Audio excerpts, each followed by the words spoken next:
ঐতিহাসিক পাগলা মসজিদ কমপ্লেক্সের আমাদের যে দান বাক্স খোলা হলো, আজকে আমরা 13টি ট্রাঙ্ক সিন্দুক খুলেছি এবং আমাদের 32 বস্তা আমরা অর্থ এবং অন্যান্য জিনিস পেয়েছি, যেটা ইতিমধ্যে গণার কার্যক্রম শুরু হয়েছে।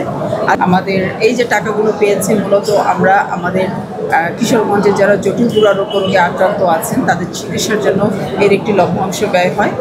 এছাড়া আমাদের এই মসজিদটি পরিচালনার জন্য যে যারা কর্মকর্তা কর্মচারী আছেন তাদের বেতন এবং ভাতার জন্য ব্যয় হয়, আনসার সদস্যদের জন্য কিছু ব্যয় হয়।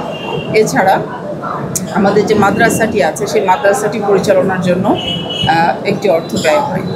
এবং এবছরে আমরা আজকে পর্যন্ত যে ব্যাংক স্থিতিটি আছে, যেটা আপনারা প্রতিবারই আমাদের কাছে জানতে চান, আমাদের ব্যাংক স্থিতি আছে 91 কোটি টাকার মতো।